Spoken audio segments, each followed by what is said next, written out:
Hello and good evening.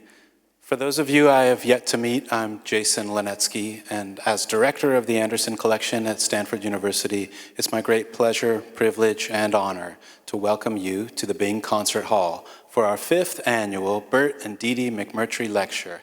This year,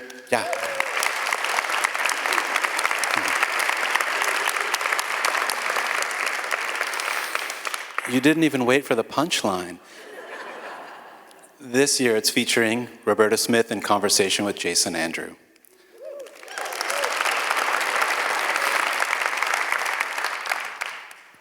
Thank you all for joining us. To our Cantor Arts Center and Anderson Collection Museum members, to our Stanford community of students, faculty, staff, and supporters, and to everyone assembled here today, I extend my great thanks for your continued support, encouragement, and participation. All that you do makes pretty much all that we do at the Anderson Collection and with the arts at Stanford possible. Because of you and because of your support and your commitment, the arts really are blossoming here at Stanford. So thank you. We're in this beautiful space tonight thanks to a partnership with Christopher Lorway, who's the executive director of the Bing Concert Hall and Stanford Live, and his remarkable team who have partnered with the Anderson Collection to co-present this program tonight. I'd also like to extend really huge thanks to the McMurtry family for providing the Anderson Collection with the opportunity to bring speakers as esteemed as Roberta Smith and Jason Andrew into the Stanford community to really engage deeply with all of us. So thank you to the McMurtrys.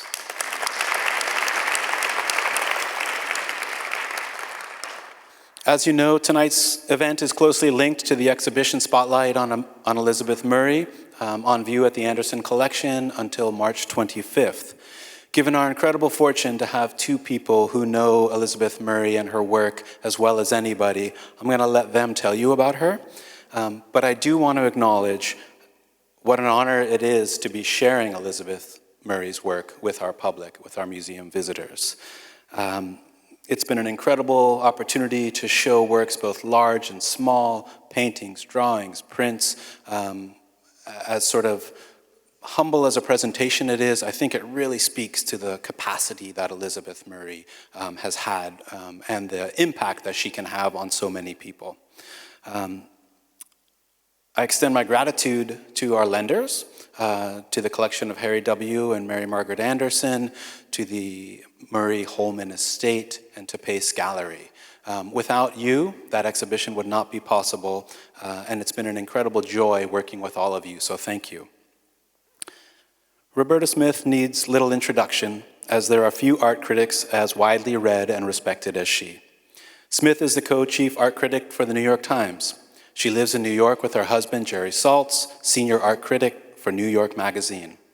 Roberta's first review of Elizabeth Murray's work appeared in the May 1975 issue of Art Forum, and Roberta has had a sustained and deep interest in Murray's art and has written extensively about her work ever since.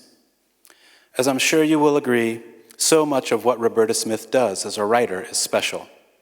Something I have long admired about reading Roberta is how her words make me see. Through them, she provides encouragement and license to really look and to look hard. Her writing is clear and concise, pointed and directed.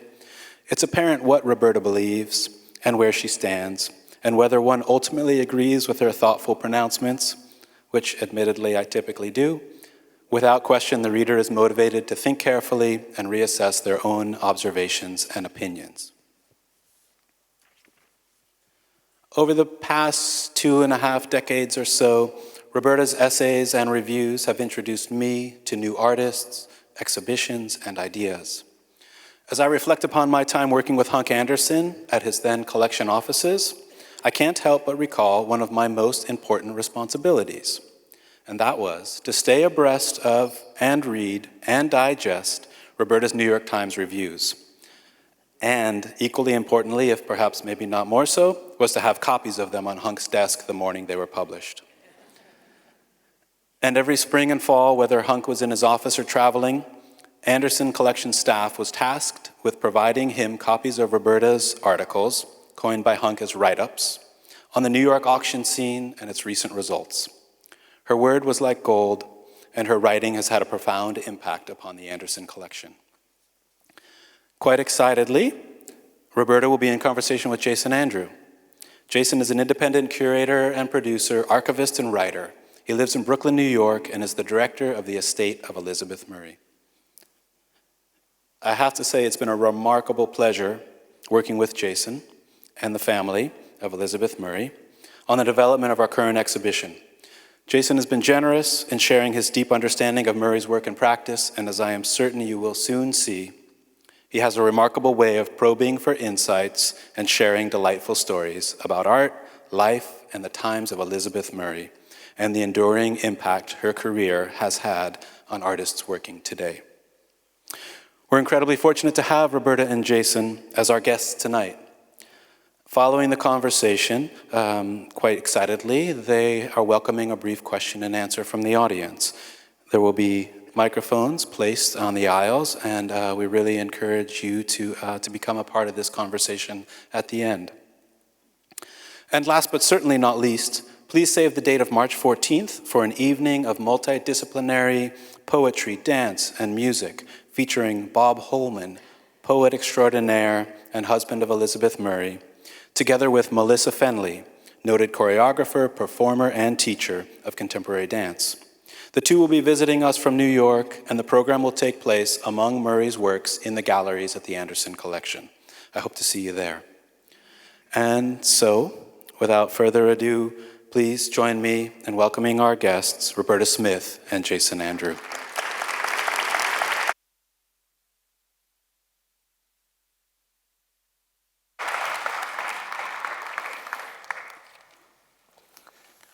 Hi. Hi.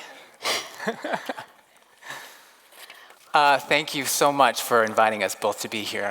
It's a real exciting moment for us. We've done this once before. This is our second time. We're still in previews. We're still, exactly. Took it on the road. Take it on the road. Elizabeth Murray was a go-it-alone risk-taker.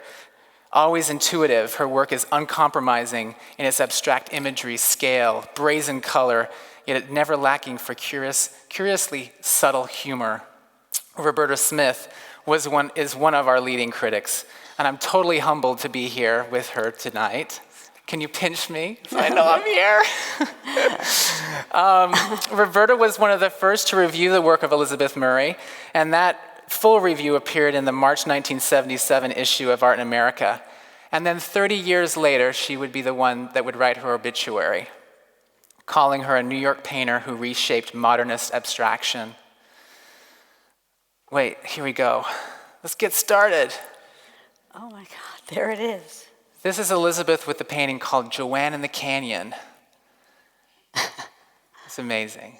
Here we go. There's Elizabeth's Rolodex. It was so amazing to find that. So in essence, you, Roberta, were present for nearly every artistic development from the start to the finish, from the beginning to the end. And what I find is amazing kind of rare symmetry between an artist and a critic. I myself came to know Elizabeth first through reproductions and back issues as a student at the University of Utah. They were always back issues because they would never be able to get them in a timely manner in the West. Somehow, I don't know, Utah, whatever. Fast forward to a lunch break in downtown New York while working for Jeff Koons on Houston and Broadway. And I walked into this group show at Pace Wildenstein on Green Street, and it was January 1996. And they're towering over works by a bunch of guys, John Chamberlain, Don Flavin, Donald Judd, and Joel Shapiro was Careless Love by Elizabeth Murray. It was the first painting that I ever saw, and what a painting it is. So, in putting this stuff together, we met and talked. We pulled a wide selection of works spanning the entire career of Elizabeth Murray. The last time we did this, we stopped around 1989, so we've got to really kind of... Going more. We've got to floor it.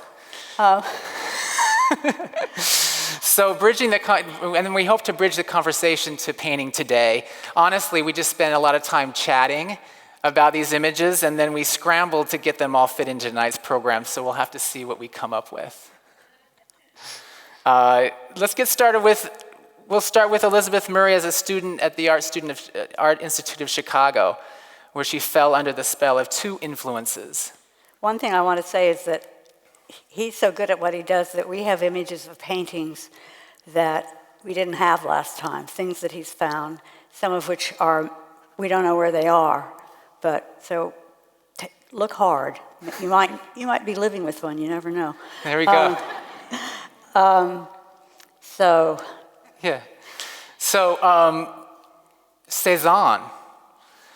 Elizabeth said, the first painting I saw that really pulled at me was this painting. It's a little Cezanne, she said. Paintings of apples in a basket, a lopsided basket, and the space is all pouring out at you. And it was the experience of looking at it and thinking about it, not as an intellectual way, she said, but as a very sensual and clumsy way. And the second influence was de Kooning. We just want to get things going here so we get a little bit of background. We got to get Elizabeth to New York to meet this lady here. De Kooning, excavation. I literally learned how to paint, she said, by watching this painting. She would run upstairs, study the painting, run downstairs, and try to physically see how he moved the painting on the canvas. Next. This is one of the new ones. Isn't it amazing? You can really imagine her doing that, like looking at a brushstroke or anything. I had never seen this before. I was just blown away.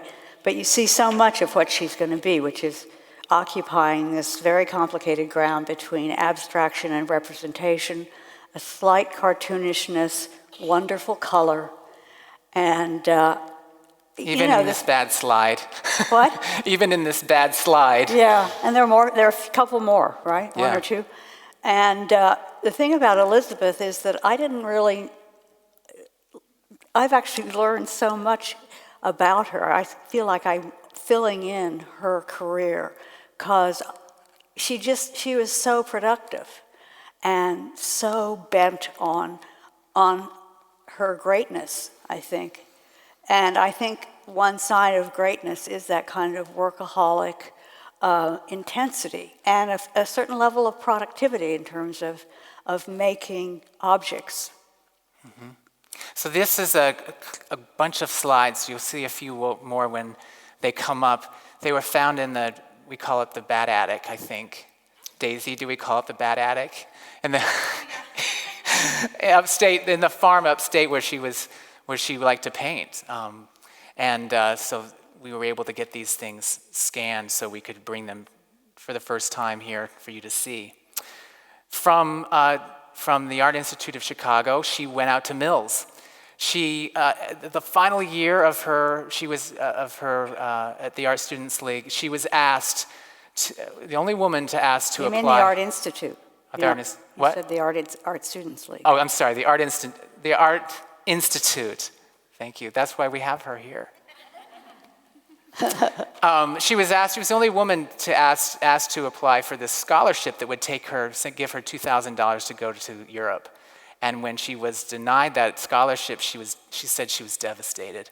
And so she looked up where Leger studied or went to teach and where Max Beckman went to teach, and it happens to be Mills College. That's how she chose it? And that's how she chose Mills College. So here's a picture of Elizabeth, probably camping. That's a tent in the background. She arrives at Mill College, quote, with a style completely at odds with what she called the pristine campus and all those beehive hairdos. She was kind of an eternal and natural bohemian, maybe even a beatnik. I don't know. She had. I think we can say the word feral. Oh, did I say that last time? That's what we were talking about. We're like just kind of rough around their edges, but moving forward in so many ways. When she arrived at Mills, similar to her experience at the Art Institute, she really responded to the students that were around her, and Carlos Villa was one of these artist who was in his last year at Mills, and he was painting these huge canvases, and she says that he had a big, big influence on me. He introduced me around to a bunch of artists then, and she realized that they weren't really interested in her, and especially when she started talking about going to New York. You notice a similarity between this and And the one before. her de Kooning. So here on the West Coast, she encountered other works of artists that were in process here. Roy DeForest. Okay, I want to talk. Yeah. I want to try to put her in context. Elizabeth has a completely unique and fascinating career, and she does a really interesting thing in American art. When she was coming up in the 70s, she gets to New York in 77? In 67. 67, yikes. There was art out here that New York was ignoring. And two of the main places it was ignoring was Chicago and San Francisco.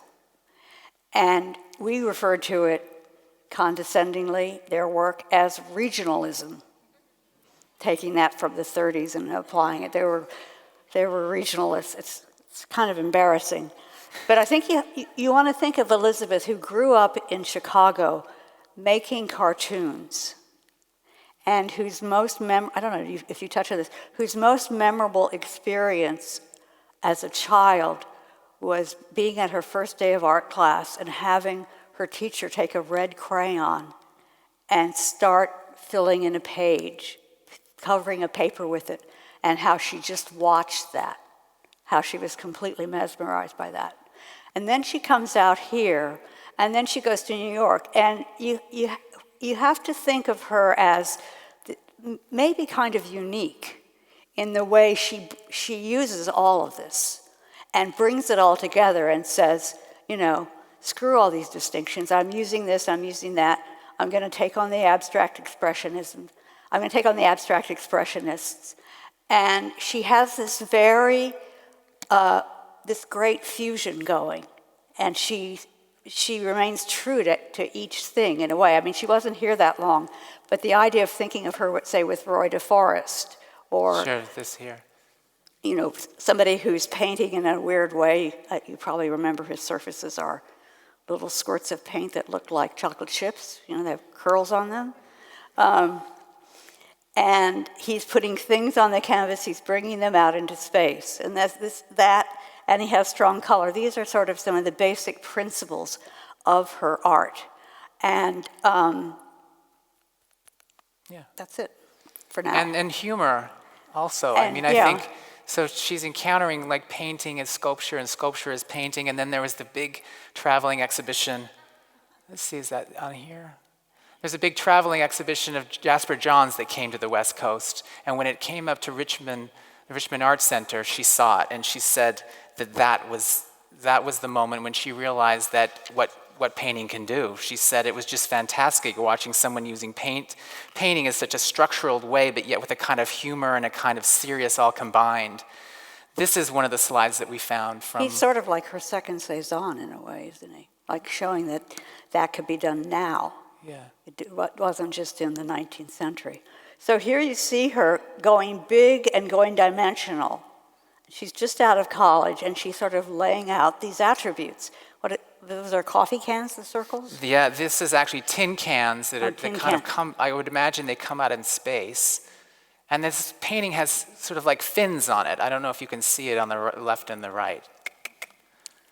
Here's another one. This is a great example of the painting inside a painting. She literally would start structuring these paintings and nailing them to each other, as she says. And this is a direct quotation of a Johns painting that we should have here, but we don't. See us next time. Yeah, exactly. We're filling in the gaps here. Where he took a canvas and put it back out against another canvas. We have one more. This one is 72 by 48 inches. And the year?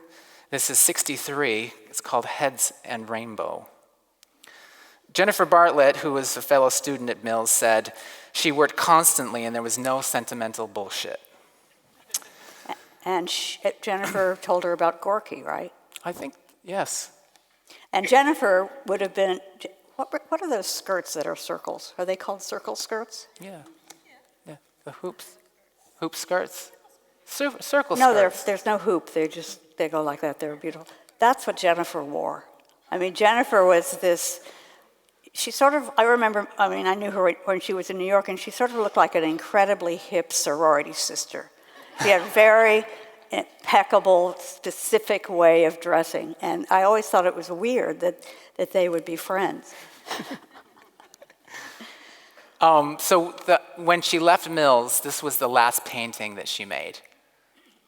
It's called Poverty from 1964, and the work is now destroyed. But this was highlighted as a great launching point to get her out into New York. And you're seeing here, she's coming off the canvas. She's got those little red arrows, sort of giving you an idea of what the drama is. It's not too hard to see. There's a policeman who might be coming to evict you or something like that with the title of Poverty. These little sort of thought balloons or clouds of smoke are another thing that goes throughout her painting. And she's just trying to make the whole weird surface as interesting as possible in terms of making it.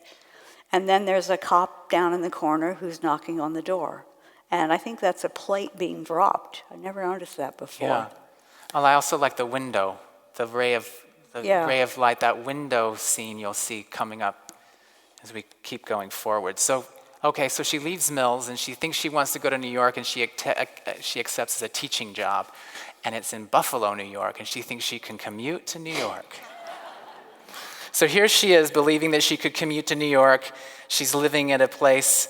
I was interested in doing sculpture that was painted, that was kinetic, that was moved, that you could move, that was moving, that you could sit on, that was soft, that was hard, and this all sounds like a page out of Richard Serra in 1960. But here she is in the front lawn. Apparently she had her studio in the basement, 77 Woodland Avenue. There we go. There's nothing like that. Here are those pants you love. Apparently the pants were kinetic and they would kind of go like this. So she's just totally not worrying about space, about storage, about display. She's just building what she wants, and so already the scale is based, it's already abstract expressionist scale, except pants. So the traditionally minded had best better stay away from the first one-person show of Elizabeth Murray, wrote the Buffalo Evening News. Very prescient. And that's like a football player? Oh, that's a workman. She called it the broad jumper, but we all know she's right. like a hurdler or something, or a high jumper, right? No, not a high jumper. Whatever the race is where you run and jump over. Hurdling. Hurdles. Yeah. Hurdling. Oh, at the opening the press release said, or the Buffalo Evening News said that the Beatles would be playing with and so would Charles Ives and Bach. On the Oh, here's the article. There she is, with this big stuffed, Daddy Reading the Newspaper is the title of that work. So we kind of make a little bit of a leap into this. Balboa discovers the Pacific. We like to keep things West Coast oriented in this lecture, don't you think? But she's making this where, in New York? This is in Buffalo, 1965. Yeah, it looks like there's an artist named Phil Hansen in Chicago that this could be related to. And, I'm going to be repeating myself, just dimensionality, getting out from the canvas. Buffalo Dawn's Niagara Mist is the painting where the artist and her first husband ride the vapors of a marijuana cig. And just to put in here, Elizabeth had a pretty hard childhood. She experienced homelessness, and she used to make drawings of, I don't know exactly what, but naked bodies, and sell them at school for a quarter. So this is sort of continuing that. Exactly. So kind of tying this all back again here, Roberta, you suggested in your 87 essay for the Dallas catalog that at this point in Murray's career, quote, she could have become a rambunctious, not terribly original, regionalist artist, as you said earlier, had it not been for her ambition to come to New York. So in 86, I'm still using the word. Sorry. So sorry. Night Empire here. And that's a real bedspread, right? Yeah. 1967. So I think she's always channeling, the Chicago, the Harry Who junk aesthetic in a way. Mm-hmm. Junk or funk? Funk. Okay. Sorry. I don't know. It rhymes. Yeah. Okay, so arriving in New York, 1967, painting is dead, so we thought it'd only be appropriate to show her in front of the tomb of Delacroix.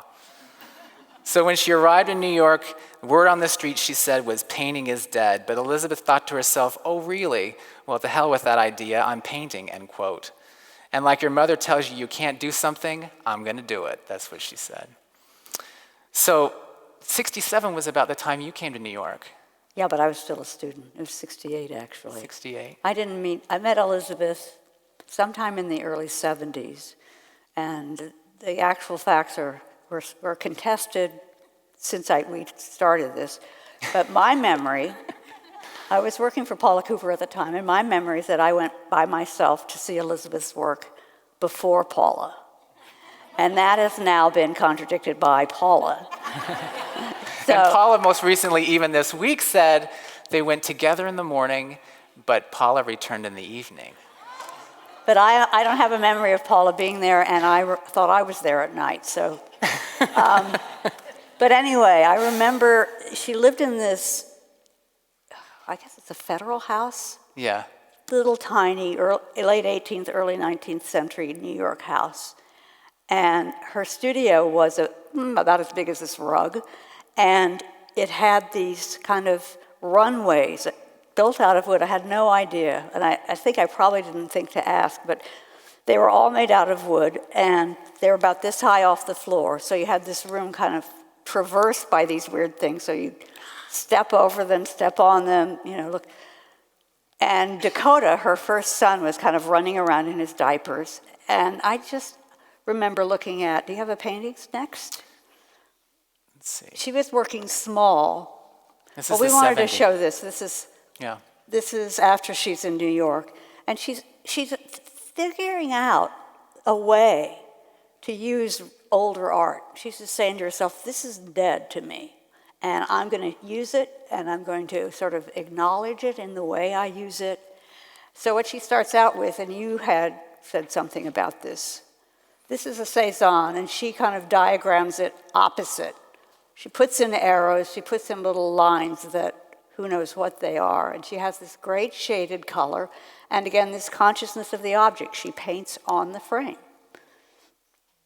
Yet, as a student at the Art Institute, why do I keep saying that? I don't know. All right. The Art Institute, a teacher, one of the drawing teachers had them study Cezanne. And It's Earl Loran, by the way. Is that? Yeah.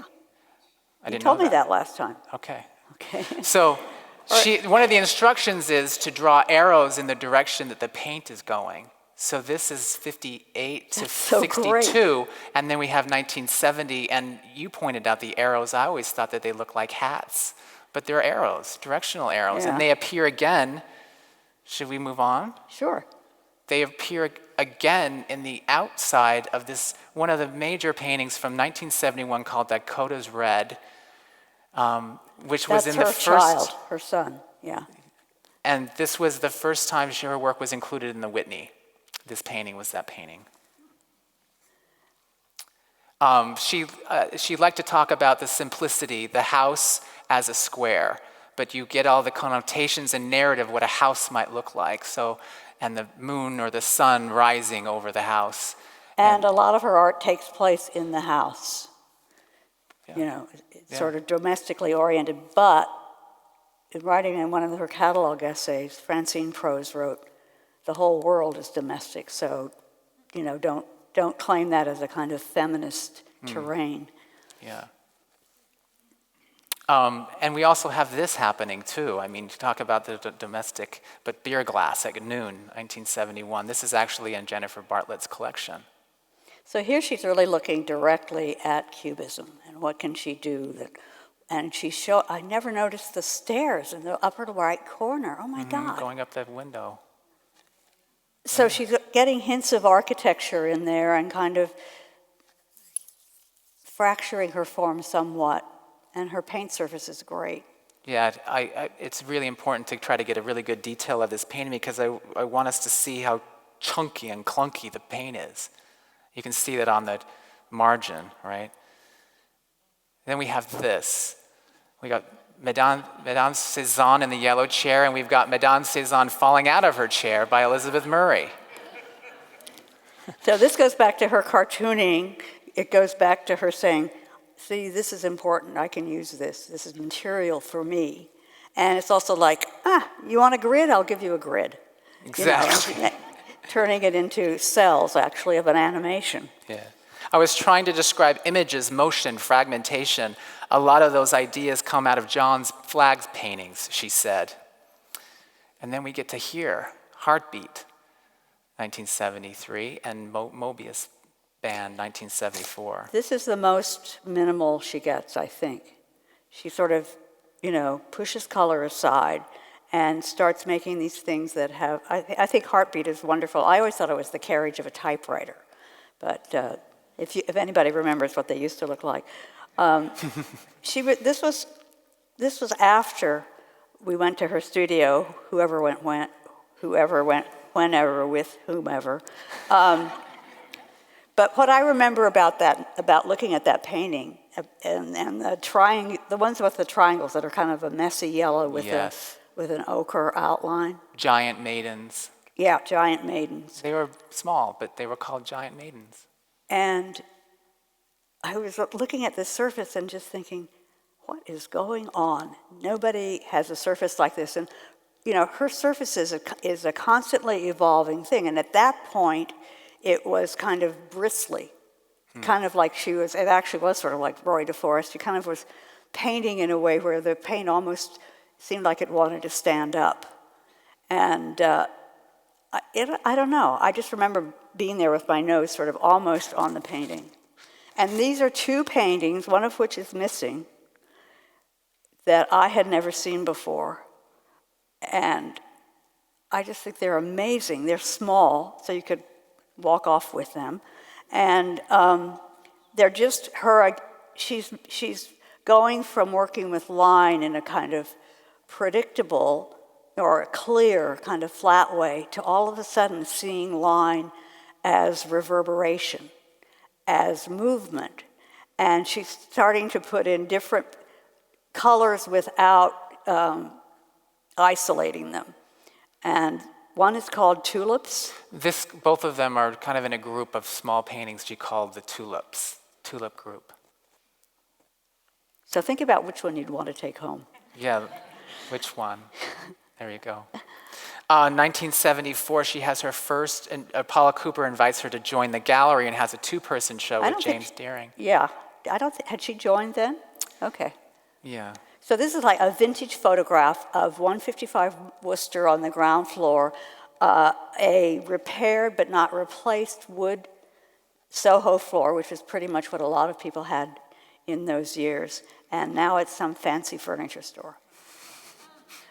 But you see these paintings where her line is becoming very precise again, and she's sort of stretching it, making it taut, making it play off the color and the triangles of that. And so there's this phase of simplicity.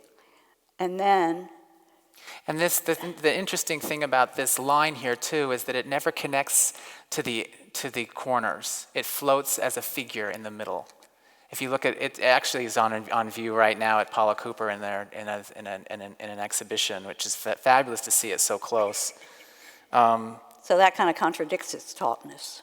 Well, and you can see, I think she might be starting to use a palette knife and taking advantage of the fact that oil paint, which she doesn't start using oil paint until she gets to New York. That's right. And that's a huge change for her in terms of her relationship with her material, because it's a much more intractable, difficult to work with material, and it slows her down.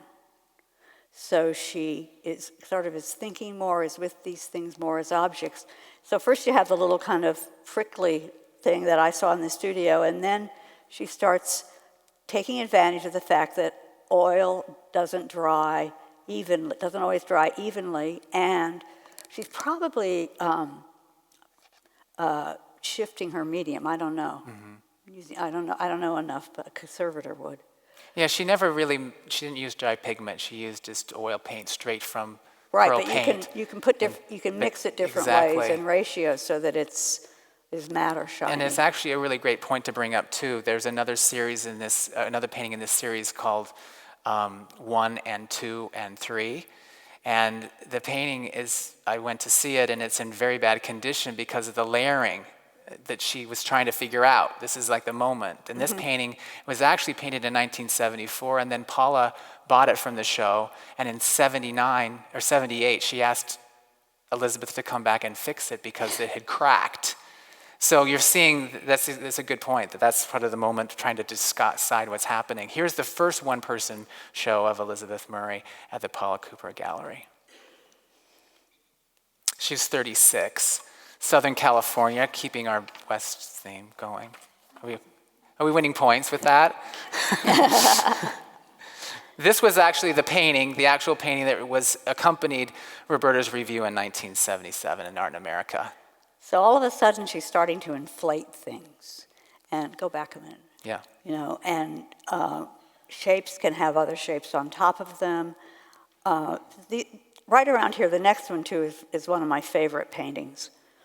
And it's also not that big. I always think about size. Paintings are meant to be lived with. So. The thing I liked about this one too, it may be hard to see, but the bottom of the canvas shifts and the top shifts away from it in the opposite direction. So it's not a perfectly straight rectangle. She's got a. And you think that's deliberate? Deliberate. Wow. Okay. I do. There's our painting beginner. So she sort of knows what's going on, that she's on to something and that it's just starting for her. And in your review in 1977, you say, the abundance of personality make it look like Murray is working backwards from abstraction towards representation. Not in terms of image per se, but in terms of energy. Some shapes seem ready to jump right off the canvas and strut away. Wow, I didn't know. That's the thing you do as a critic, is you tend to repress everything you've ever written. At least as a weekly critic. Another show at Paula Cooper, which brings us to Children Meeting, 1978. This is in the Whitney, and I really think it's her first masterpiece. And I have a funny story about the title. Can I tell it? Sure. Okay. So I recently met a woman who knew Elizabeth and was a parent in a group called Children Meeting. It was down on the Lower East Side, and the parents would all get together and they helped, kindergarten or preschool their kids, and it was actually city funding. According to this close friend, a few parents in the group decided that one meeting they needed to resolve an issue with a biting child. So they would go around the group and each one would say, speak their concerns about how they would deal with this child. And the last person to speak was a woman named Ruth Ann Skippen. And when it came time for her to speak, she rose up and in the middle of speaking was struck down with a stroke and died. As if by lightning. By lightning. Oh my God. So it was a horror. She says it was in horror. She said that Elizabeth said that she painted this in honor of Ruth Ann. It was in horror of the whole way in which she died, in the middle of children meeting in her own house. So, I don't know if I'll ever look at that painting again. Worse and worse. I always thought it was just two children meeting, and kind of the energy that they have and how crazed they can be, when you have more than probably two underfoot. All right. This is the White Street Studio, circa 1978, 1979. And here's the painting, sea painting. I'm going to go back so you can see it again. It's on the far wall. So that was going to be an entirely different, and there's Yeah. a window and a beam of light coming in. Yeah. Probably that was going to be a figure, that white thing, or a presence. Heart and mind. I am a painter, and these canvases become an arena to paint. They are the campus, my canvases are like the world, she said. And here she starts this real opposition of, the geometric and the biomorphic, and this kind of implicit, buried, figurative quality that continues through a lot of things. Here we go. Mouse cup. I've got to see this painting today for the first time. It was fantastic. And you see the hand coming out of the cup, so suddenly you realize it's this tremendous depth. Liquid that swoops wildly out of the lurching up in mouse cup also forms a six-figure hand, rather like a rubber glove. As it spills, it curves around, reaching up to the cup's handle, and in an attempt to simultaneously stop the forward spin, flattening the painting to the wall and restoring order. You wrote that. Nice. Thank you. The coffee cup becomes a metaphor for Elizabeth, and she describes it in one of the interviews, much like the apple as the forbidden fruit. As the apple and the forbidden fruit, it's really the symbol between the snake, Adam, and Eve. The serpent was offering a cup of coffee. Here we have Painter's Progress. This is one of the epic paintings of the shattered 19 parts. I never really liked that painting. It's my favorite, that's why I put it in there. I think, Let's look at it again. well, one of the things I've been thinking about with Elizabeth is that Dana Schutz has a show up in New York right now, and I was just thinking about these women painters who deal in this combination of ugliness and beauty. So you're kind of put off, and then you have to work your way back in. And I don't know that there's a real tradition, but I would go back from Dana, and Charlene von Heil also makes these really unresolved paintings, or that feel unresolved. And a woman named Donna Nelson, who is one of those really good painters who's still working and showing, and nobody knows about. But it's Somebody knows, right here. Good, thank you. And then the other person I was thinking about was Lee Krasner, in that there's always a tension, a kind of awkwardness in her work.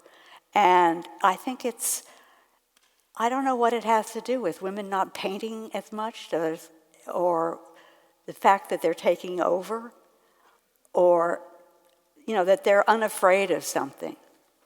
So in your article for the Village Voice in May 1983, the title was called Healthy Egos, and you pitted the work of Elizabeth Murray, which is this show at Paula Cooper, against that of Julian Schnabel, who was showing at Leo Castelli, and Francisco Clemente, who was showing at Mary Boone. Unlike Schnabel, quote, Elizabeth Murray gives you room to hear yourself think or watch yourself see. Unlike Clemente, she gives you something to look at other than herself. The fifth show of her career is one of her best and the most even-keeled performances to date.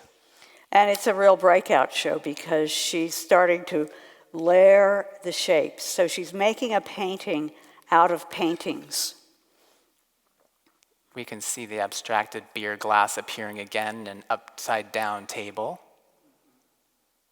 This is a little bit harder to see, but the beer glass is still sort of centered image. This is two canvases. The Cleveland Museum, keyhole. So Neo-Expressionism was starting, and Elizabeth said, honestly, she thought that she was going to be the leader of the pack. Ha, ha, ha, she says, as delusional as I was.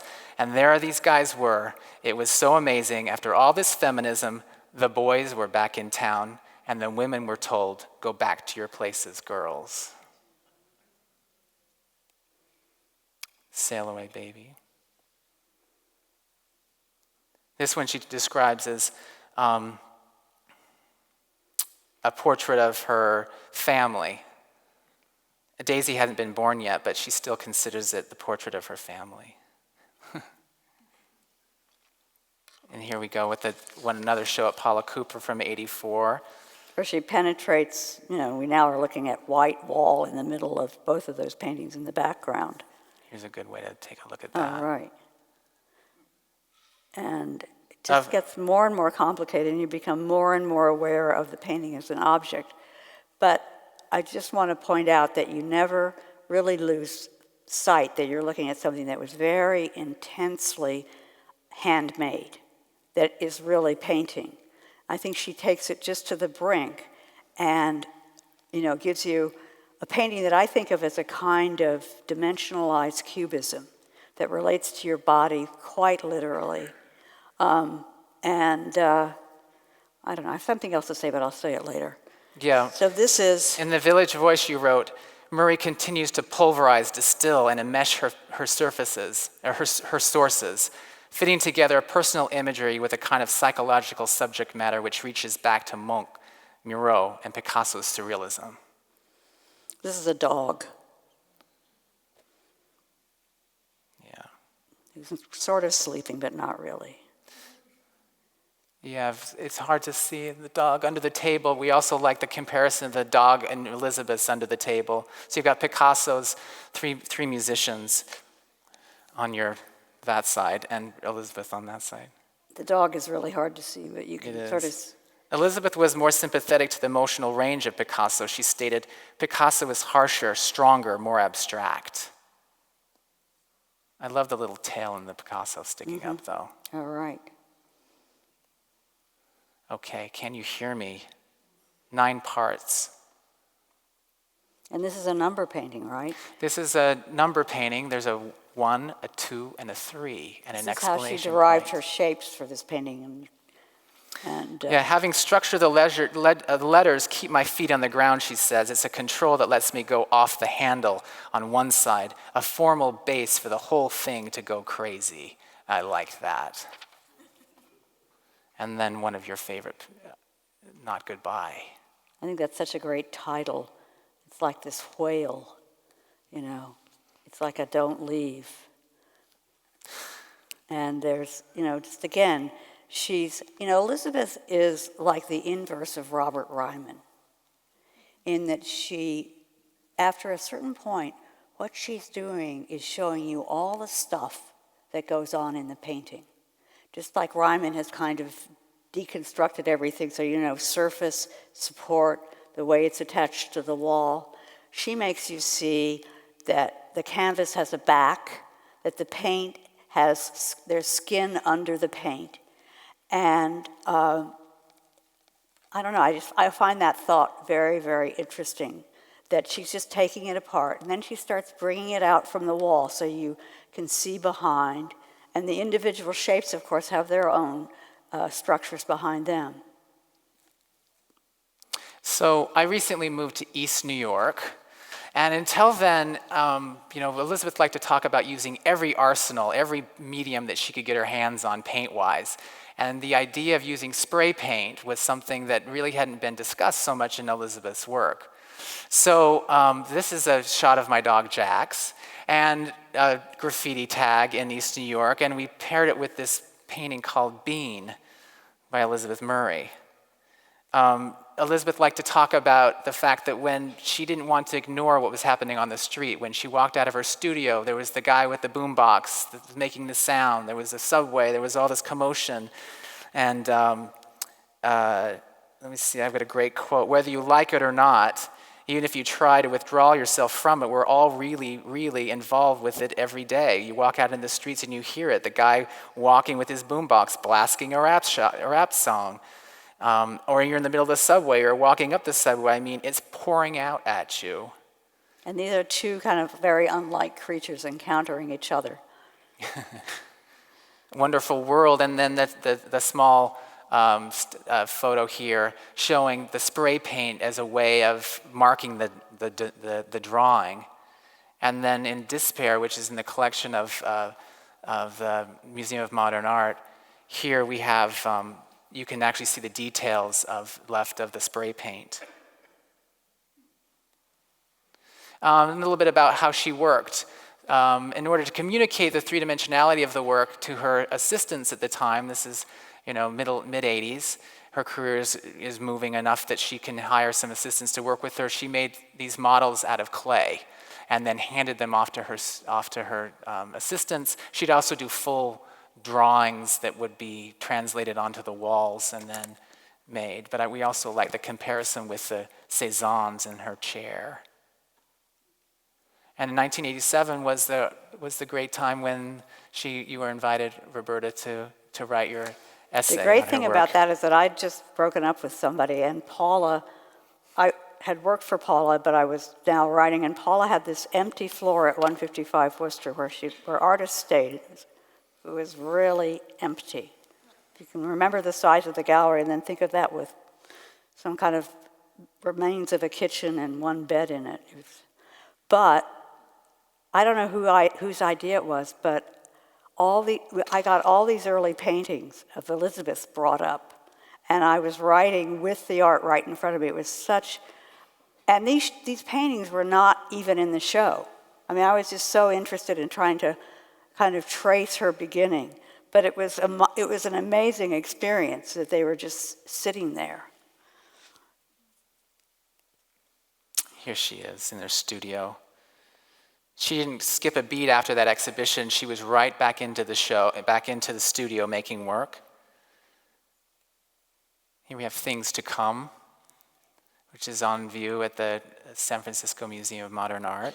My paintings are often strange and sometimes show me a side of myself violent and a physicality that scares me. It isn't always pleasant or easy. I don't always like it, but I do want to do the journey. Basically, that's what she's talking about, that the kind of, repellent or repulsiveness and the way you're pushed back and seduced at the same time. It's a dress, flying and tearing. The Weaver painting is another one I really enjoyed. A loose yellowish thread charts an undulating, interlocking pattern all over this deep blue surface. That these intricacies owe much to Islamic tiles and vases seems appropriate to the implied ceramic broken up cup. But that's not all. Gradually one becomes aware of a pair of hands, one in the upper right, one in the lower left, trying to tame the intractable thread. The hands turn the decorative pattern into a tense yet comic drama. Despite frantic efforts, sometimes it's unraveling, out of control, and it may not just be the weaving. A shattering of small red blocks, real ones, adds spark and drama, and also recall the painting blocks that pin down simpler, more manageable lines in Miss Murray's paintings of the 1970s. That's by Roberta Smith. When it started, I thought it was Elizabeth talking, and then all of a sudden I realized that might be me. See, there are things that Elizabeth does, her own version of. I don't know if you know Bryce Martin's paintings, but he was famous in the early years for drawing a line across the very bottom of his canvases, so there's about an inch, and he would never paint below that line. And so, but paint would sort of accumulate there as a kind of fringe. And Elizabeth, in a much more kind of organic way, because that's the way the thing is built, it has sides, and she's not paying attention to them, and then all of a sudden she has this kind of fringe going around it. I think she's the first of something as a woman, and I think that's one of the reasons she sort of goes through modernism this way, and then comes out of it with this really very clear development where you're always looking at the shapes, the painted vocabulary, olive oil, and I love this painting. And she, here she sort of says, okay, well, maybe I'll go back. I'll consider rectilinear canvas.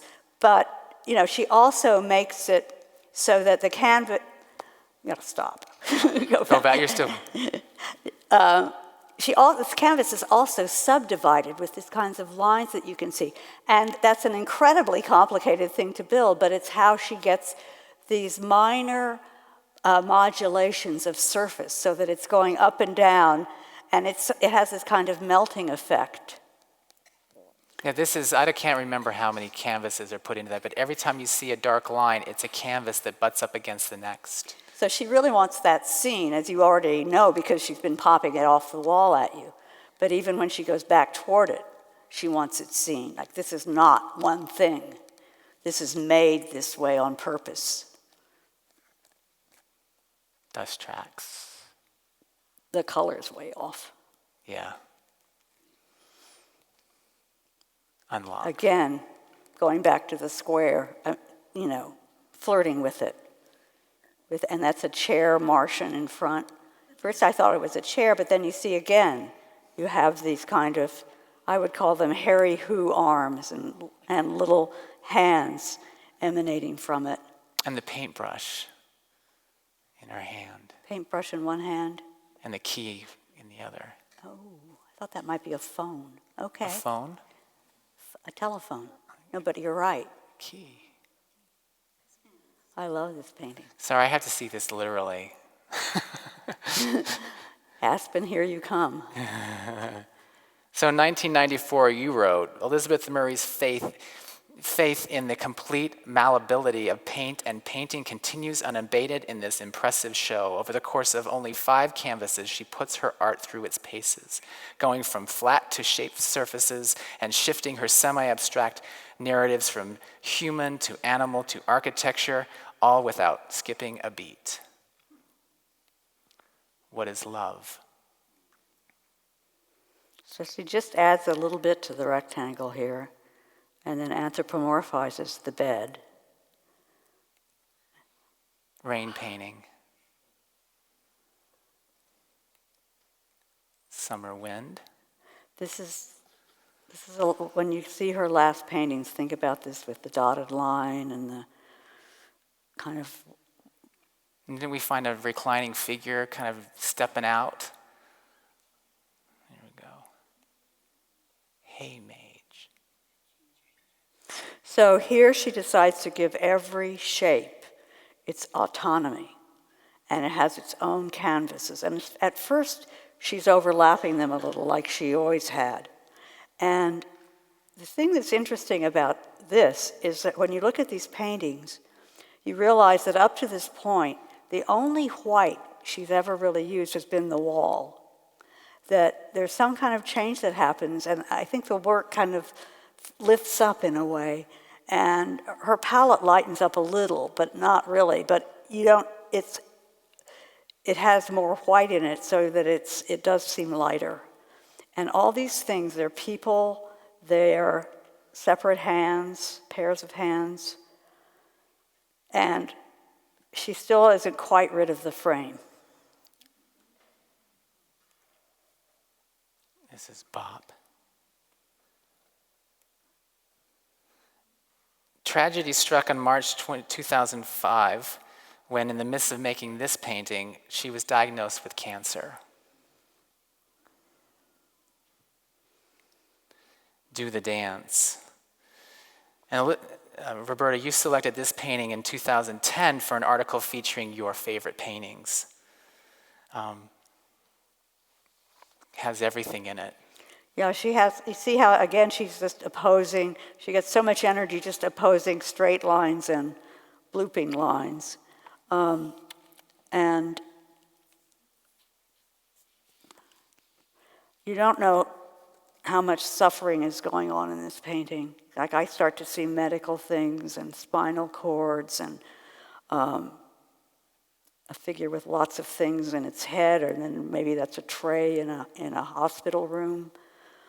Yeah, in a late interview, she discussed how difficult this painting was to resolve, that it basically had 3 units, and then everything started kind of expanding. Everything you're seeing, the margin gets redefined and redefined and redefined and redefined, and that blue little thing that enters at the very bottom was the last thing she put in to kind of which I always thought finish the story. was the East River.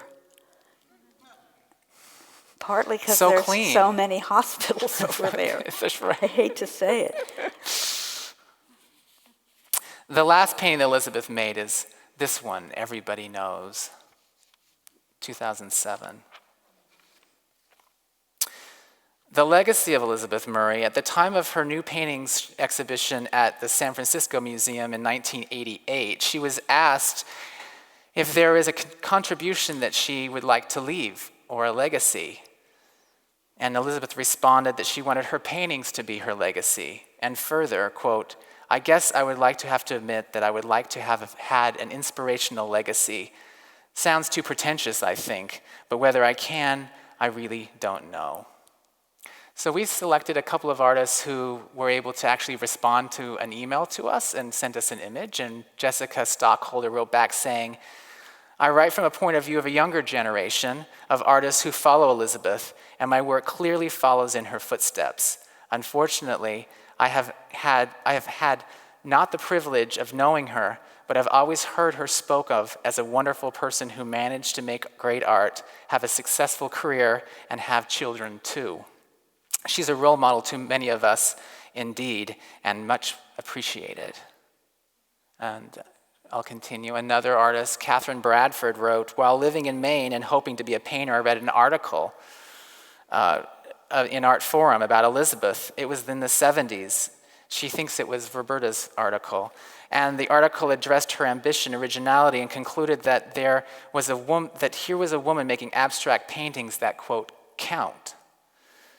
Eventually, I saw the painting she did of her toddler daughter, Sophie, crawling, and that did it for me. At that time, I had twin toddlers crawling around, and there was this woman painter, sane, with children, wildly admired. I thought of her and think of her every time I climb my stairs to the studio." E.J. Hauser, another young painter that just finished a one-person show at the Derek Heller Gallery. "One of the biggest things for me about Elizabeth's work, besides my love for the weird, difficult, demanding beauty of her work and the ideas inside her, is her singular, unique voice." And we had a lot of fun pairing up these two paintings. Jesse Reeves.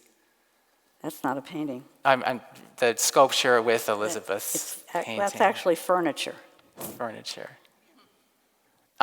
This young artist hails from Portland, Oregon, originally studied furniture design at RISD, and then she dropped out, went back and got a painting degree. She uses sofas, chairs, ottomans, tables, bookshelves, bookcases, and she imaginally remasters existing furniture, similar to like what Elizabeth was doing, reimagining what painting is. The last painting we wanted to throw in here is this crazy one. This is Dana Schutz, called Mountain Group. Dana Schutz always has a big, she seems to have a kind of warhorse painting in each show that is about being an artist. And this show is it's also very clear that she's kind of apprenticed herself to Philip Guston, who's up there grabbing that rock. You can see the comb over. But you can see this energy here where it's packed together, and instead of individual canvases, she's going back to the square canvas and giving you this kind of compression of bodies and planes of paint and these different techniques. You know, when Elizabeth had her show at MoMA, I was disappointed in the response. And among younger artists and things. And maybe other people didn't have that feeling, but now it feels so different. Like she is so out there in the vision of younger artists and seen as somebody to learn from. And you know, her combination of traditional painting with this kind of deconstruction and expose of the object, you know, it's just, I don't think there's much like it. And I think there's something that historically she did something that hadn't been done by women. She really took on art history, and she really took on her contemporaries. And in her own way, it's very competitive out there, but she really won. She won from the beginning to the end. There are just so many paintings that you want to look at and explore, the shapes, their surfaces, the painted shapes. It's just this really big narrative of being made. And through that process, she really gets herself onto the surface for you. I'd like to end with one of my favorite quotes of yours, of hers, of her work. You were musing about this painting, Do the Dance, and you wrote, "In Do the Dance, Murray tells us that the end is near. The dance is life, and life for her was painting." That's it. That's it.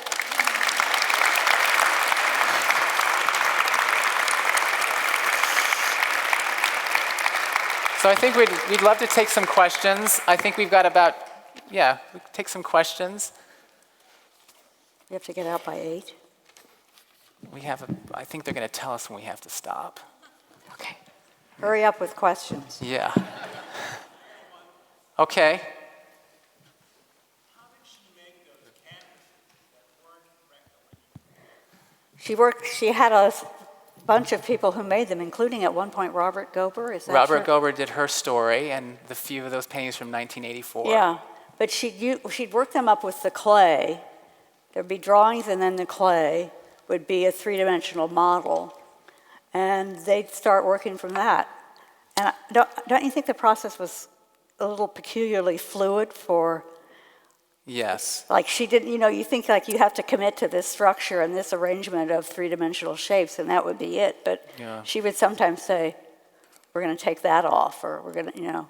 She still wanted, even though as she moved into those constructs, I would encourage all of us to go if you haven't seen the show at the Anderson Collection, because there you really get to see the ins and outs and the makings of it. She's not afraid to show you exactly how they were made. And we can sit in to sort of describe all of the ways that they were constructed with the canvas and the stretcher and things like that. But really, you know, she wanted you to see that this was paint on canvas. Yeah, and just to say one other thing, like I'm going to tell a story out of school, but Frank Stella hates her work. And he likes to say he's actually had 3 retrospectives at the Museum of Modern Art, his 2 and Elizabeth's. But they are completely different artists, and I find it weird that he wouldn't see that. She is still continuing with these things as painted, handmade objects that have a very basic relationship to the wall, to its whiteness, and it's completely unlike what Stella has been doing. She always kind of tried. She hated that comparison actually, and said that Stella's not interested in painting. I'm interested in painting. Another question? Sure. So you've been focusing so much on Elizabeth's painting, but she's also a fairly prolific printmaker. And I'm curious if you could talk a little bit how her printmaking is sort of different and captures some different qualities than the traditional painting did. Sure, I can speak to that. I haven't even started to think about her prints. Sorry. It is. She's interesting. She's very interesting. It's a great question you bring up, because she wanted to explore painting in all the ways. And the printmaking studio, what she was doing with printmaking, what she was doing in her actual studio, it was seamless. She would move fluidly in between each. And there's a great example of that in the Anderson collection right now. It's called Shoes. It's the first major print that she made with ULAE. And Bill Goldston tells this great story about he went to the studio to say, "Let's do a print together." And she said, "Okay." And he walked in and he saw what was going on and said, "We can't make prints We're like gonna, that. we're gonna change the way printmaking is made right now. And Elizabeth said, give me the night. And she spent the night working on this, cutting, taping, connecting, opening, slitting, folding. And what you see up there is almost an exact replica of what she made that night. So it changed the whole process of what that was about. There's actually a great show that we would love to do, which is called Painting to Prints. It's just, it's seamless. Paintings and prints, it's the same seamless process for her. And just one more anecdote. We went out to ULAE because she pulled a lot of editions to see what color was working. She would draw back into it, go it again and again. So each state has like 30 or 40 examples of that, and each one of them is drawing. It's drawing and it's painting. So it's almost like we were trying to kind of cull the batch and kind of pull back on what we wanted to keep, and we ended up like keeping everything, because everything was unique. Everything had that unique expression, painterly expression. Go ahead. Hi. It seems like clearly there was a big change in her work sometime around the year 2000, 2001, at least from my perspective. I'm curious if you know what happened, and I'm actually curious if it's related to 9/11. Because one little personal tidbit I have is that I was at the San Francisco Art Institute at the time, and she was supposed to come and teach right after 9/11, and then she didn't come. She was too afraid to fly at that point, and I'm curious if any of that led to that later work that she did, the change in the palette and the kind of smaller pieces that were more maze-like. More fragmented. Yeah, exactly. That's an amazing question that I've never really thought about. I just see it sort of as organic, coming out of, that the shapes there could be smaller shapes and they could all have their own little story and be fit together. But I can speak to the fact that they watched the Twin Towers go down. They lived on Duane Street. And she says in her diary that is also in the film, if any of you have seen the film, she talks about that her and she hid under the bed and thought this is the end of the world. I can't imagine anyone who would experience, all of us who experienced 9/11 in New York, it not changing you. And for Elizabeth to say that her work is about life and life is her work, there's something to say, there's something in there, for sure. thank you for that question. Oh, it's hard to see, sorry. Speak up, just yell. Hey, Sheila. I'm good, how are you?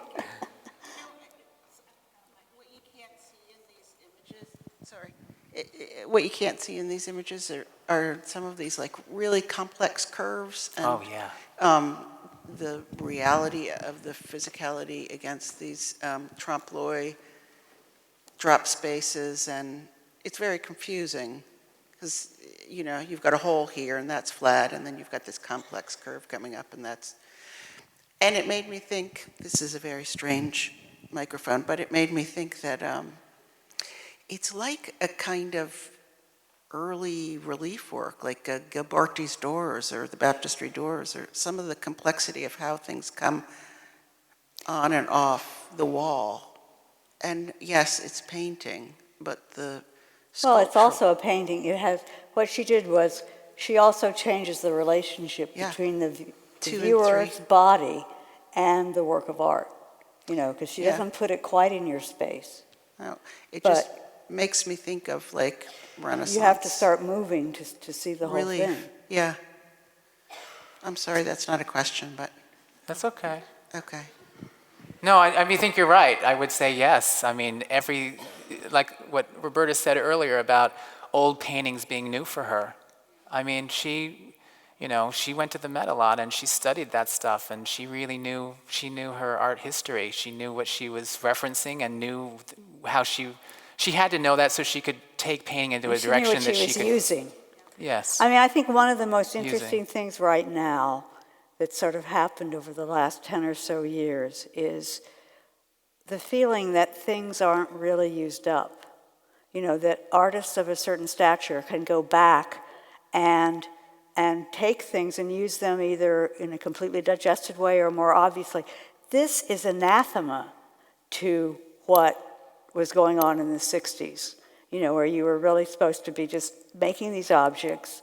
And old art was great, but as Judd said, or Stella, what's the point in doing it over again? Well, that's a cynical way of looking at it. There is a way that you do it over again, or you add to it, and it's by definition different because you're doing it, not somebody, for the next salon. I just want to thank Roberta, thank Jason.